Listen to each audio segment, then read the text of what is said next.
And I think a lot of people, they jump into partnerships before they actually have a relationship with somebody. And Dr. T, it's great to have you on the show. How are you, man?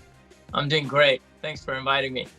Absolutely. Hey, do you mind telling everybody who you are, what you do, and how we met? Well, I'm Dr. Tarabi. I go by Dr. T. Most of you know me as Dr. T. I'm founder and CEO of Flawless Smile Dentistry. Been there for about 15 years.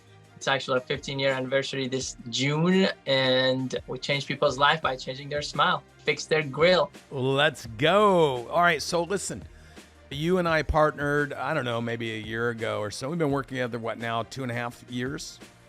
Almost, yeah. Almost, yeah. So talk to me a little bit about why you chose to partner with Cardone Ventures, Grant and I. What was it that sparked your attention and got you to partner with us? I mean, one of the reasons I decided to join you guys, work with you guys, watching how you guys handle situation and handle the organization, it's just another level.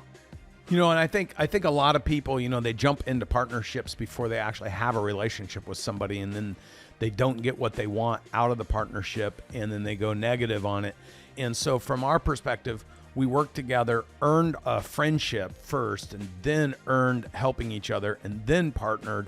And would it's fair to say to the people listening to this and watching this that we have a methodical approach, building a relationship first, helping each other second, and then choosing to be partners once we get to know each other, that process is actually better than just jumping in and assuming partnerships are going to be great. And what was the aha moment where you were like, I know these are going to be great partners for me?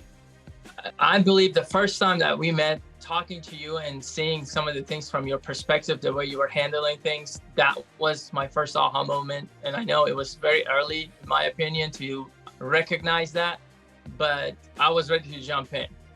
The second time that my aha moment jumped in was when I had my first phone call with you. We jumped from being focused on financial and growing the practice, all of a sudden we're jumping into personal, because if your personal is broken, your professional and financial are going to go down as well, And is it fair to say that when I talk about break points in business and I say, hey, you're guaranteed to have a personal, professional, or financial break point in the growing and scaling process, is it suffice to say that when I say that, you immediately, just at the time you were getting ready to grow your business, ran into a personal break point that you didn't even see it coming? That's another affirmation, man. That's just proving that stamp proof right on top of it. Yes, because and here's the thing. There's stuff out there that you don't know that you guys always talk about. And it's not something that you guys say, okay, let me capture attention. No, this is the true stuff. I didn't know this is a break point. I could not prepare for this break point. Well, you're not prepared for it. And if you're not, one of those is going to break. And so we got that taken care of. We got everybody in alignment. We put a plan in place for the practice. We set targets that were centered around creating massive value plus building a scalable organization. Fast forward 3 years later, what are we doing in the business now? We're doing $5 million this year. We just signed up contracts to add 2 more doctors. So originally when we met, we had one doctor. No, we had 2 doctors. And then when we brought everything together, they just fell apart. They were like, this is not what I want to do. And we went down to 0 doctors, which was only me. I mean, when I say 0, I'm not counting myself, but I'm technically a doctor, Then we hired 2 new doctors coming in. When you did that, though, when you hired them differently than your past doctors. You onboarded them differently than your past doctors. You established their personal, professional, financial goals, which we've taught you how to do. And so consequently, you end up recruiting better doctors because the process was better. So let's talk a little bit about what our specific goals and objectives are together in building this business. Like fast forward 3 to 5 years from now, what do we want this business to look like? Fast forward 3 to 5 years, we're looking at having at least 5 offices and hitting numbers somewhere in the neighborhood of 20 million would be what we're shooting for. And at that level, I mean, this is just going to be another level that we're looking for. Giving about 20 smile makeovers per year, I mean, it's going to be insane. We just hit our 9th smile makeover giveaway. We just announced the 9th person that we're going to change her life. Next month starting, it's going to be absolutely crazy. She was bawling, she was crying in the chair. It's just awesome. That's when business becomes fun, and the other customers know they're contributing to the ability for you to do that. And so they want to do business with you because they know there's a piece of what they're spending that you're going to give back to another human being. And so, when you can turn your customers into your co-investors into doing things to improve people's lives, you get a better quality client as well. So let me ask you a question. How are you going to measure ultimately the success of this partnership we have together? I think there are several folds to this measurement. Number one is the number one. And I know numbers are something in healthcare that everybody's like, oh, no, you can't talk about numbers.